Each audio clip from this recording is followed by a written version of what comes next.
ఆదాము అవ్వలు దేవుని మాట విని ఉంటే సృష్టి పరిస్థితి ఇంకోలాగా ఉండండి. నీవు దేవుని మాట వింటే నీ కుటుంబ పరిస్థితి ఇంకోలాగా ఉండు.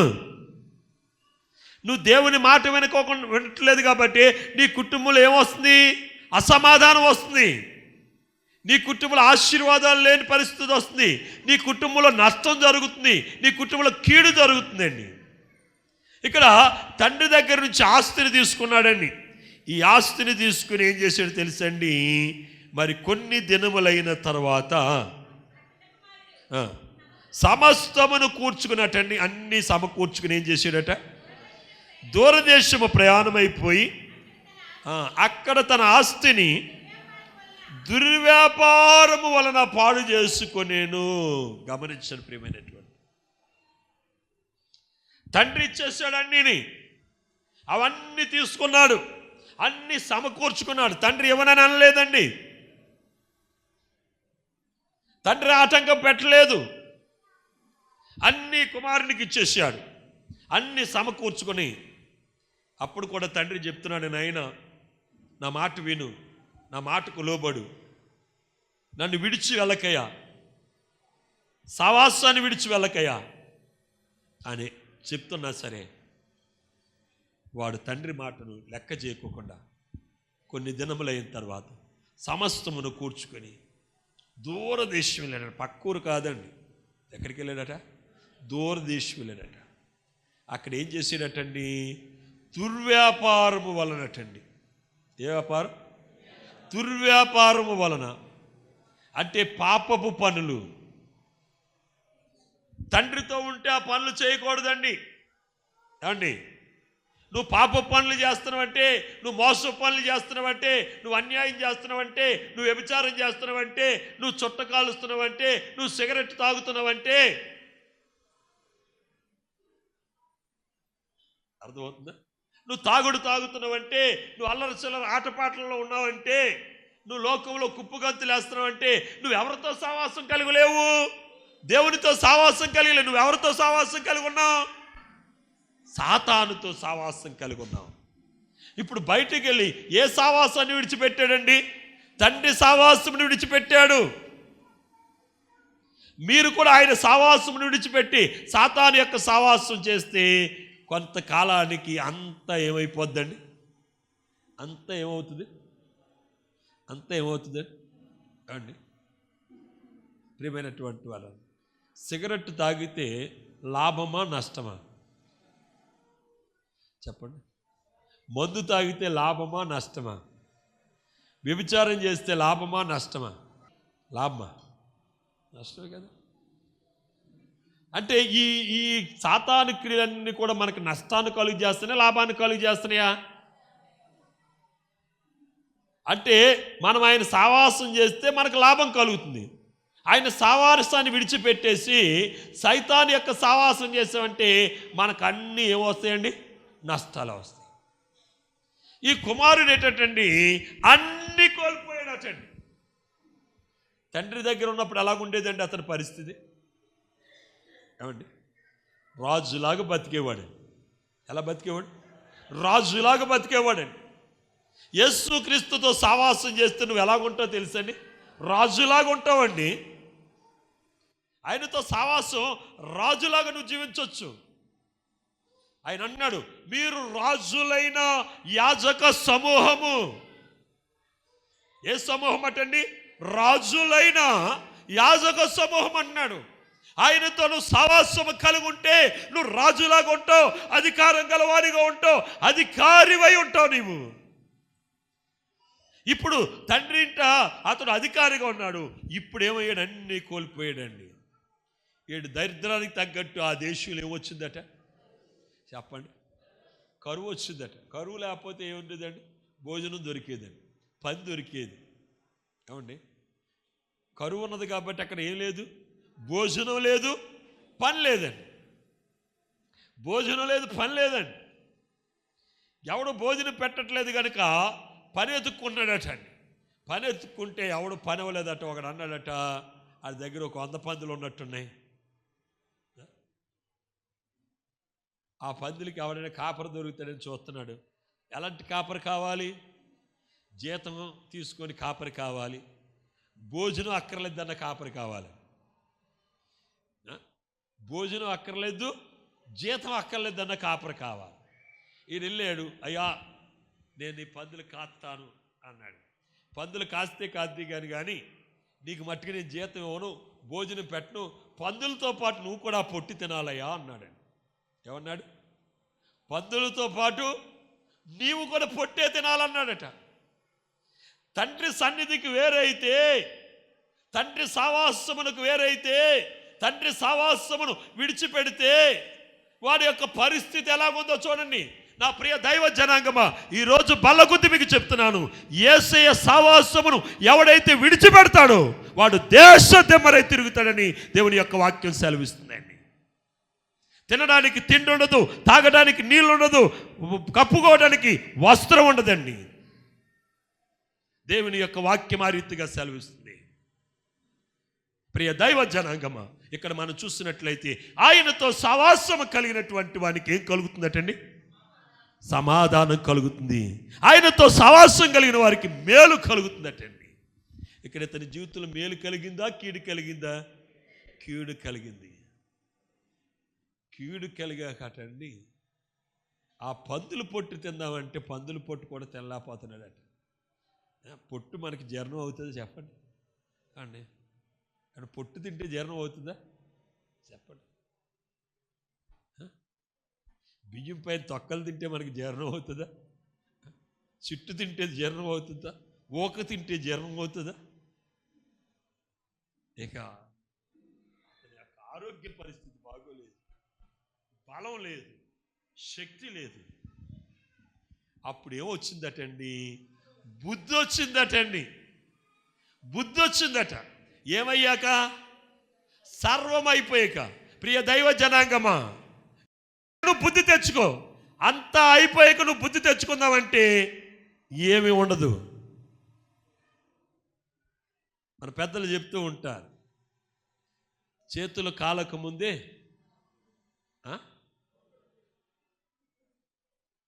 చేతులు కాలక ముందే ఏం చేయాలట? జాగ్రత్త పడాలట.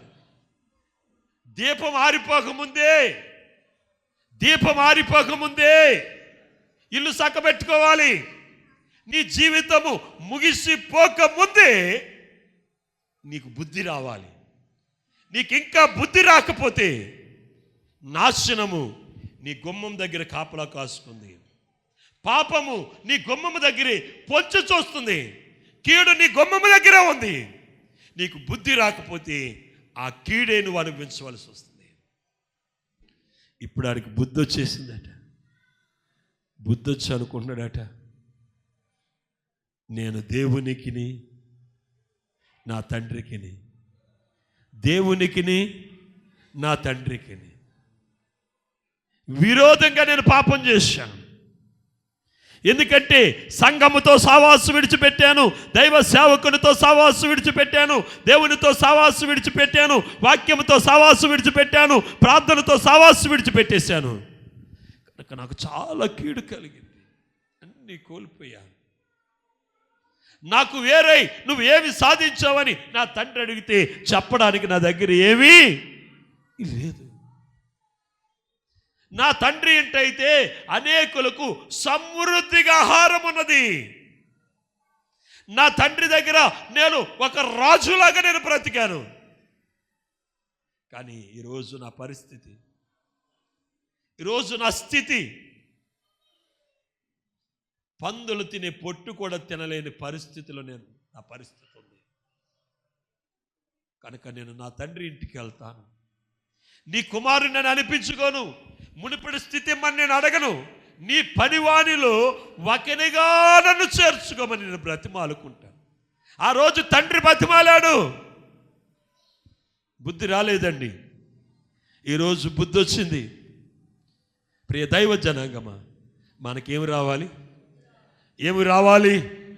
ఏమండి, మీ దగ్గర ఆశీర్వాదాలు లేవనుకో, మీ బతుకులు బాగుపడలేదు అనుకోండి, ఎక్కడికి వెళ్తున్నారు మీరు అడుగుతారు. అవునా కాదా? పలానా పౌలు గారు చర్చికి వెళ్తున్నామని చెప్తారు. ఎవరు చెప్తారు? ఎవరి పేరు చెప్తారు? అయ్యా మాకు బుద్ధి లేదు, మేము 10 గంటలకు వెళ్తున్నాం, మా అయ్యగారు 8 గంటలకు రమ్మంటే మేము 10 గంటలకు వెళ్తున్నాం, అందుకే మా పరిస్థితి ఎలాగున్నదని చెప్పరాం. ఏం చెప్తారండి? మేము పౌలు గారు చర్చికి వెళ్తున్నామని చెప్తారు. మరి ఏంటి మీ పరిస్థితి ఎలాగుందంటే, మా అయ్యగారండి బాగా డబ్బు ఉన్న వాళ్ళ కోసం ప్రార్థన చేస్తారండి, డబ్బు లేని వాళ్ళ కోసం ప్రార్థన చేయరండి అంట. మన సంఘంలో ఎవరు డబ్బు ఉన్న వాళ్ళు చెప్పండి నాకు ఇక్కడ. ఏమండి, మన సంఘంలో డబ్బు ఉన్న వాళ్ళు ఎవరో చెప్పండి ఇక్కడ. డబ్బున్న వాళ్ళు ఎవరైనా ఉన్నారు ఇందులోను? ఏమండి, డబ్బున్న వాళ్ళు ఎవరైనా ఉన్నారా? గట్టిగా 1,00,000 రూపాయలు కానుకిచ్చే స్థితి కలిగిన వాళ్ళు ఇక్కడ ఎవరైనా ఉన్నారా? లేదు. గట్టిగా 10,000 రూపాయలు కానుకిచ్చే స్థితి కలిగిన వాళ్ళు ఇక్కడ ఎవరైనా ఉన్నారా? లేరు కదండి. ఏమండి, అందరూ పేదోళ్ళే కదా. మీరు తప్పు చేసేసి నేరం ఎవరి మీద ఆడేస్తున్నారు? దేవుడు ఊరుకోడమ్మోయ్, దేవుడు ఊరుకోడు. ఎందుకంటే మేము మా అభిష్టమును నెరవేర్చుకోవడానికి ఇక్కడ నిలబడలేదు, దైవ చిత్తాన్ని నెరవేర్చడానికి ఇక్కడ నిలబడి దేవుని యొక్క వాక్యాన్ని చెప్తున్నాం. దేవునికి స్తోత్రం, హల్లెలూయా. ఆయన పిలిచిన పిలుపునకు లోబడి ఆయన సన్నిధిలో ఆయన పాదాల దగ్గర దీన మనస్సుకుడనై దేవుని యొక్క లేఖనాన్ని నేను ప్రకటిస్తున్నాను. నేను చెప్పే ప్రతి మాట బైబిల్ గ్రంథంలో ఉంటుందండి.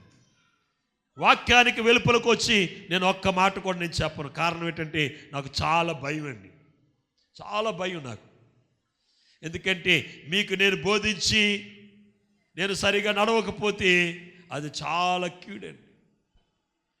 కనుక దేవుని యొక్క వాక్యం చెప్తున్న నేను ఎంతో భయముతోనూ వణుకుతో మీ మధ్య నేను వాక్యాన్ని నేను ప్రకటిస్తున్నాను. దేవునికి స్తోత్రం, హల్లెలూయా, హల్లెలూయా. గట్టిగా చెప్తామండి. ఇక్కడటండి ఆయనతో సావాసం చేయటం వలన మొదట సమాధానం కలుగుతుంది, రెండవది మేలు కలుగుతుందండి. ఇక్కడ బుద్ధి వచ్చినప్పుడు వారికి ఏం కలిగిందండి?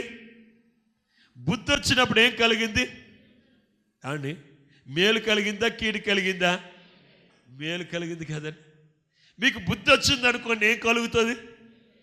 ఇక ఈ సంవత్సరం ఇంకెన్ని రోజులు ఉన్నాయి? దేవుడు నీ పరిస్థితి ఈ సంవత్సరం అంచులోనికి మార్చునుగాక. ఒక బలమైనటువంటి సాక్షిగా నువ్వు నూతన సంవత్సరంలో ప్రవేశించేటట్లు దేవుడు చేయొచ్చు. నువ్వు అప్పులతో ఉన్నావా? ఈ 44 రోజుల్లో నీ అప్పులను దేవుడు తీర్చగలడు. నువ్వు రోగంతో ఉన్నావా? ఈ సంవత్సరం అంచులోకి నీకున్న రోగాన్ని తీసివేసి నిన్ను ఆశీర్వదించును. చేయలేడా? ఆయన చేయగలడు కదండి. ఎక్కడైతే ఆశీర్వాదం నిలిచిపోయిందో, ఎక్కడైతే మేలు నిలిచిపోయిందో అక్కడ నుండి మేలు స్టార్ట్ అవును గాక. ఎప్పుడు స్టార్ట్ అవుతుంది? ఆయనకి వేరైన నీవు మరలా నువ్వు ఆయనతో ఏం చేయాలి? ప్రియమైనటువంటి వారా, అక్కడ లైట్లు ఉన్నాయి, దానికి ఏముంది? వైర్ ఉంది. మన స్విచ్ చేయగానే అది వెలుగుతుందా లేదు? ఆ వైర్కి ఒక కాగితం అంతా ఖాళీ పెట్టామనుకోండి, వెలుగుతుందా? చెప్పండి. ఒక కాగితం అంతా, కాగితం చిన్నదే కదా అండి, చాలా సన్నంగా ఉంటుంది. అంత మనం అడ్డు పెట్టామంటే లైట్ వెలుగుతుందా? కొంచెం ఖాళీ అలా ఉంచామనుకోండి, లైట్ వెలుగుతుందా? ఎలగదు కదండి. మరి ఆయనతో మనం అలా ఉండాలి, సావాసము కలిగి. దేవునికి స్తోత్రం. కొంచెము కూడా ఏమవ్వకూడదు, గ్యాప్ ఇవ్వకూడదండి. ఆయనకి మనకు కొంచెం కూడా ఏం రాకూడదు, గ్యాప్ ఒక కాగితం అంతా కూడా గ్యాప్ రాకూడదండి. ఎప్పుడైతే ఆయనతో మనం సావాసం కలిగి ఉన్నామో అప్పుడు మనకి ఏం కలుగుతుందటండి? మేలు కలుగుతుందట. బైబిల్ గ్రంథంలో ఒక రాజు ఉన్నాడండి. ఆయన రాజు కొడుకే. ఈ రాజు కొడుకేనండి. మరి రాజుని మనం చూసినట్లయితే మరి 25 సంవత్సరాల వయసులో రాజు అయ్యాడటండి. చూడండి బైబిల్ గ్రంథములో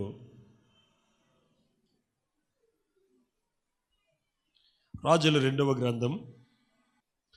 రాజుల గ్రంథం 18వ అధ్యాయం మొదటి వచనం చూడండి. ఇశ్రాయేలు రాజును యోధా రాజును అహాజు కుమారుడైన హిజ్కియా ఏలన ఆరంభించును. అతడు ఏలన ఆరంభించినప్పుడు 25 ఏండ్ల వాడై యెరూషలేమునందు 29 సంవత్సరములు ఏలేను. దేవునికి స్తోత్రం. హల్లెలూయా, హల్లెలూయా. 2 చేతులు పైకి ఎత్తండి అమ్మా. హిజ్కియా 25 సంవత్సరాల వయసు అప్పుడు ఏమయ్యాడటండి? యూదులకు రాజు అయ్యాడట. అతడు తండ్రి అయినటువంటి అహాజు యొక్క రాజు స్థానంలో హిజ్కియా ఏమయ్యాడండి? రాజు అయ్యాడట. అహాబు చర్యలన్నీ కూడా చెడు చర్యలండి. అర్థమవుతుంది? మనకు బాగా డబ్బు ఉందనుకోండి, మన పిల్లలు ఎలా తయారవుతారు? ఏమండి, ఎలా తయారవుతారు చెప్పండి? మనం కొంతమంది ఏం చేస్తారంటే డబ్బు మీద పడి పిల్లల్ని సరిగా పట్టించుకోరు. పిల్లలు ఎలా తయారవుతారు? విచ్చలవిడితనంగా ఉంటారు. రాజు పిల్లలు ఎలాగుంటారు? హిజ్కియా వయసు ఎంత? 25 సంవత్సరాల వయసు అండి. ఎలాగుండొచ్చు అనుకుంటున్నారు? ఏమండి, కానీ హిజ్కియా ఎలాగున్నాడంటే తెలుసండి, 29 సంవత్సరాలు యూదులను ఏలేడటండి. చాలా ఎక్కువ టైం కాదు, 1 సంవత్సరం తక్కువ 30 సంవత్సరాలు ఏలేడండి యూదులు. ఒక సుదీర్ఘము. అతని ఏలుబడిలోనటండి యోధాలో సమాధానం ఉందటండి.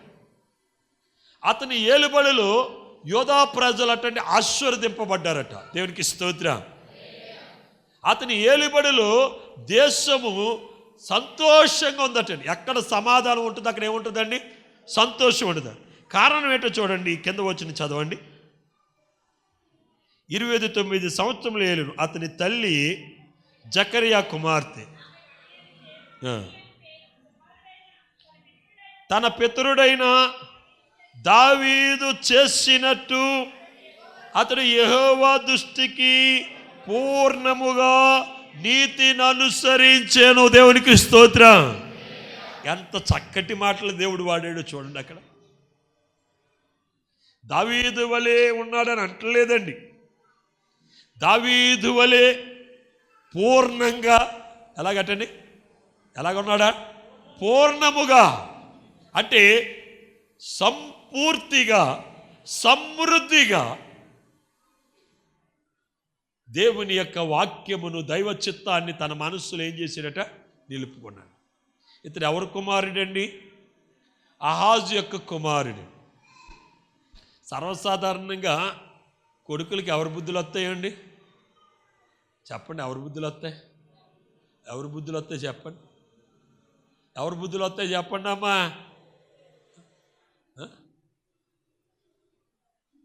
ఏమండి, తల్లి బుద్ధులు కానీ. ఎందుకంటే తల్లి చేను మేస్తే బిడ్డ గట్టు మేస్తుందా అంటారు. అంతేనా? అవునా కదా చెప్పండి? అంతే కదా. తల్లిదండ్రులు బుద్ధిలో వస్తాయి, లేదా ఇంకేమైనా ఉంటే మేనమామ బుద్ధులు వస్తాయి. అంతేనా? మరి ఈ దావీదు ఎక్కడండి? ఈ హిజ్కియాకు దావీదు ఏమవుతాడు? దావీదు ఏమవుతాడండి? ఏమవుతాడు చెప్పండి? చెప్పాలి. దావీదు ఏమవుడా? ఏదో అవుతాడు. ఏమవుతాడు? తాత తాత తాత ముత్తాత ముత్తాత ముత్తాత ముత్తాత ముత్తాత ముత్తాతో అవుతాడు. అంతేనా? ఏమండి, ఈ హిజ్కియా ఎవరిని అనుసరిస్తున్నాడటండి? దావీదును అనుసరిస్తున్నాడటండి. దావీదు ఎవరిని అనుసరించాడు? అమ్మ, ఎవరిని అనుసరించాడు దావీదు? దావీదును గురించి దేవుడు ఒక మాట చెప్తున్నాడు. అతడటండి ఆయన హృదయానుసారటండి. ఎవరు హృదయాన్ని అనుసరిస్తున్నాడా? దేవుని హృదయాన్ని అనుసరిస్తున్నాడట. మన హృదయం కొన్ని మాటలు చెప్తుందండి. దావీదు కూడా తన హృదయం ఏం చెప్తుందంటే, ఇదిగో సౌలు నీకు దొరికేసాడని చంపే అంటుందటండి. దేవుని ఆత్మ ఏమని చెప్తుందంటే, వాడు అభిషేకింపబడిన వాడు, వాడి జోలికి నువ్వు వెళ్ళొద్దు అంటుందటండి. మరి దావీదు ఎవరు సావాసం చేస్తున్నారు? ఏమండి, దేవునితో సావాసం చేస్తున్నాడు. కనుక సౌలు తనకి దొరికిపోయినా, సౌలు తన ప్రాణం తీయాలనుకున్నా సరే, సౌలు తనకి కీడు తలపెట్టాలనుకున్నా సరే, దావీదు ఏం చేశాడు? మేలు చేశాడండి. దేవునితో నువ్వు సావాసం చేస్తున్నావు అనుకోండి, ఎవడైనా నీకు కీడు తలపెట్టాడంటే అడిగి నువ్వేం చేస్తావు? చెప్పండి, మేలు చేస్తావు. అదే సాతానుతో నువ్వు సావాసం చేసావు అనుకోండి, ఎవడైనా నీకు కీడు చేసాడంటే నువ్వేం చేస్తావు? చెప్పండి, కీడే చేస్తావు. మీరేం చేస్తున్నారు? ఏమండి, ఎవరైనా నీతో ఆడారనుకోండి, నేను అస్సలు మాట్లాడను, వాళ్ళ పక్కన అస్సలు కూర్చోను, వాళ్ళతో అస్సలు నడవను అంటున్నాం కదా, అంతేనా? ఏమండి, సంఘంలో నీతో మాట్లాడిన వారు ఎవరైనా ఉన్నారనుకోండి, వాళ్ళకు నువ్వు వందనాలు చెప్తున్నావా? నీతో మాట్లాడిన వాళ్ళు ఎవరైనా ఉన్నారనుకోండి, వాళ్ళ పక్కన కూర్చున్నావా? నీతో మాట్లాడిన వారు ఎవరైనా ఉన్నారనుకోండి, వారితో నువ్వు మాట్లాడుతున్నావా? నువ్వు మాట్లాడుతున్నావు అనుకోండి, వారి పక్కన కూర్చున్నావు అనుకోండి, వారికి వందనాలు చెప్తున్నావు అనుకోండి, నువ్వు ఎవరితో సహవాసం చేస్తున్నావు? చెప్పాలి. ఎవరితోటి? యేసుక్రీస్తు అని నిన్ను పిలిచినటువంటి ఆ యొక్క ప్రభువుతో నువ్వు సహవాసం చేస్తున్నావు. నువ్వు అలా కాకుండా, నువ్వు మాట్లాడుకోకుండా, నువ్వు వందనాలు చెప్పుకొని నువ్వు దూరంగా పెడుతున్నావు అంటే ఇంకా నువ్వు ఎక్కడున్నావు? లోకంలోనే ఉన్నావు. నీ స్వభావం ఏ స్వభావము? సైతాను స్వభావము. నువ్వెవరితో సహవాసం చేస్తున్నావు? సాతానుతో నువ్వు సహవాసం చేస్తున్నావు. దేవునితో సహవాసం చేస్తే మనం పరలోకం వెళ్తాం, సాతానుతో సహవాసం చేస్తే ఎక్కడికి వెళ్తాం? దేవునితో సహవాసం చేస్తే సమాధానం కలుగుతుంది. దేవునితో సహవాసం చేస్తే మనకేం కలుగుతుందండి? మేలు కలుగుతుంది, ఆశీర్వాదం. ఇతడటండి తన శరీరాన్నిటిలో కూడా ఎలాగున్నాడటండి? యెహోవా దృష్టికి పూర్ణముగా నీతిని అనుసరించి. ఎవరి దృష్టికి అటండి? తన పితరుడైనటువంటి దావీదు, ఎక్కడో ఉన్న దావీదునటండి అతడు పోలేటండి యెహోవా దృష్టికటండి పూర్ణంగా నీతిని అనుసరించి నడుచుకున్నాడట. అందుకే హిజ్కియా దినాల్లో దేశంలో మేలు కలిగిందటండి. దేశంలో మేలు కలిగిందట, దేశంలో సమాధానం ఉందటండి. హిజ్కియా దినాల్లో హిజ్కియాకు దేవుడు ఏమిచ్చాడు తెలుసండి? ఆయుష్నిచ్చాడు. ఏమిచ్చాడండి? గట్టిగా చెప్పాలి. ఆయుష్నిచ్చాడు. నువ్వు దేవునితో సహవాసం కలిగి ఉంటే దేవుడు నీకు మేలు చేస్తాడు, దేవుడు నీకు సమాధానం ఇస్తాడు, దేవుడు నిన్ను ఆశీర్వదిస్తాడు, దేవుడు నీకు దీర్ఘాయువునిస్తాడు. ఏబు ఎవరితో సహవాసం కలిగి ఉన్నాడండి? దేవునితో సహవాసం కలిగి ఉన్నాడు. కనుక ఏబుకి దేవుడు ఏమిచ్చాడండి? దీర్ఘాయువు ఇచ్చాడు. తన పిల్లల 3వ తరము వరకు అతను ఏం చేశాడటండి? చూడగలిగాడట. ప్రియ దైవ జనాంగమా, దేవుడు నీకు సమాధానం ఇవ్వాలంటే, దేవుడు నీకు మేలు చేయాలంటే, దేవుడు నిన్ను ఆశీర్వదించాలంటే, నిన్ను పిలిచిన ఆ పిలుపునకు నువ్వు లోబడి ప్రభువైనటువంటి యేసుక్రీస్తుతో నువ్వేం కలిగి ఉండాలి? సహవాసము కలిగి ఉండాలి, సహవాసం కలిగి ఉండాలి. ప్రియ దైవ జనాంగమా, వాక్యం వింటున్న నీవు ఇక్కడ ఉండగానే నిన్ను నీవు పరిశీలన చేసుకో. నువ్వు దేవునితో సహవాసం కలిగి ఉన్నావా, లేక సాతానుతో నువ్వు సహవాసం కలిగి ఉన్నావా? దేవుని చిత్తాన్ని నెరవేరుస్తున్నావా, లేక సైతాను చిత్తాన్ని నెరవేరుస్తున్నావా? నీవు సాతాను చిత్తాన్ని నెరవేరిస్తే క్రమక్రమముగా నువ్వేమవుతావు? నష్టపోతావు. దేవునితో సహవాసం చేస్తే నీకు మేలు కలుగుతుంది. సాతానుతో సహవాసం చేసావు అనుకోండి, తాగమంటుంది. ఏం తాగమంటుంది? తాగమంటుంది. తాగుడు మనిషిని ఏం చేస్తుంది? చెప్పండి గట్టిగా. ఏం చేస్తుంది? పాడు చేస్తుంది, ఆయుష్ను తగ్గిస్తుంది. సిగరెట్ తాగమంటుంది. మన ఒక పెద్ద ఆయన కొన్ని సంవత్సరాల క్రితం మాట చెప్పాడు, నేను సిగరెట్ లేకపోతే నాకు ఆలోచన రాదండి, సిగరెట్ రాకపోతే నేను భోజనం చేయలేనండి, సిగరెట్ లేకపోతే నేను దానికి వెళ్ళలేనండి, దీనికి వెళ్ళలేనండి, ఇది చేయలేనండి. డాక్టర్ అన్నాడట, నువ్వు చచ్చిపోవాలంటే ఓ 10 సిగరెట్లు కాల్చే అన్నాడట. ఏమన్నాడట? చచ్చిపోవాలంటే నీకేం మందు లేదు, ఒకటే మందు 10 సిగరెట్లు. బతకాలంటే సిగరెట్ విడిచిపెట్టేమన్నాడు. బతకాలని కోరుకున్నవాడు ఏం చేస్తాడు? సిగరెట్ విడిచిపెట్టేస్తాడు. చచ్చిపోవాలని కోరుకున్నవాడు ఏం చేస్తాడు? సిగరెట్ కాల్స్తాడు. సాతాను మాట వినేవాడు ఏం చేస్తాడండి? అలాగే ఉంటాడు. నేను బ్రతకాలి, నేను పరలోకి వెళ్ళాలనుకున్నవాడు దాన్ని ఏం చేస్తాడు? అది మేలు కలుగు చేస్తుంది, కీడు కలుగు చేస్తుందా? మరి దేవుడు మేలు కలుగు చేస్తాడా, కీడు కలుగు చేస్తాడా? మీకు మేలు కావాలా, కీడు కావాలా? మేలు కావాలంటే మీరు ఎవరితో చేయాలి? యేసు ప్రభుత్వం సావాసం చేయాలి. అడుగుదాం, మనం అందరం కూడా కలిసి ప్రార్థిద్దాం, కలిసి ప్రభుని అడుగుదాం. ఆయన నేను నీతో సావాసం చేసి సమాధానమును మేలును పొందుకున్నట్లుగా నీతో నేను సావాసం చేస్తాను. నీకు నాకు అడ్డుగా నిలిచిన ప్రతి దానిని నేను నీ సన్నిధానంలో విడిచిపెడుతున్నాను. ఏదైతే ఆటంకంగా ఉందో, ఏదైతే అడ్డుగా ఉందో, ఏ పాపమైతే నీకు దేవునికి అడ్డుగా నిలిచిందో ఆ పాపాన్ని ఇప్పుడే ఒప్పుకొని విడిచిపెట్టు. పరిశుద్ధుడు అయిన తండ్రి, కృపగల దేవ, దివ్యమైన వర్తమానాన్ని అందించాం. అవునాయన, మిమ్మను యేసు క్రీస్తుని తన కుమారుని యొక్క సావాసమునకు పిలిచిన వాడు నమ్మదగిన వాడని. అవునాయన, మమ్మల్ని పిలిచిన పిలుపునైన నీ కుమారుడైన మా రక్షకుడైన ప్రభుత్వం మేము సావాసం చేయటం కొరకేనైనా. ఇదిగో ఇప్పటి వరకు మేము ఎవరితో సావాసం చేసాము నాయన. ఇదిగో నాయన, నీతో మేము సావాసం చేయడానికి నీ సుముఖమునకు చేరి ఉన్నాం ప్రభా. దయతో మమ్మల్ని అంగీకరించనైనా నీతో మేము, మాతో మీరు కలిసి సావాసము కలిగి ముందుకు సాగే కృప దయచేయమని నేను ప్రార్థన చేస్తున్నాను. మా జీవితంలో, మా కుటుంబంలో సమాధానం దయచేయనైనా, మేలులు దయచేయనైనా, ఆశీర్వాదాలు దయచేయనైనా, మాకు నైనా నిత్య రాజ్యమును దయచేయమని నేను ప్రార్థన చేస్తున్నాను. ఈ వాక్యం విన్న ప్రతి ఒక్కరిని మీరు దీవించండి. లైవ్ ద్వారా ఎందరైతే ఈ వాక్యాన్ని, ఈ వర్తమానాన్ని విన్నారో వారందరిని కూడా మీరు ఆశీర్వదించండి. వారందరి జీవితాలు నూతన కార్యాలను మీరు జరిగించి సర్వసత్యములకు వారిని నడిపించమని యేసు క్రీస్తు పరిశుద్ధ నామమును బట్టి ప్రార్థించి స్తుతించి బతిమాలు వేడుకున్నాము తండ్రి. ఆమేన్.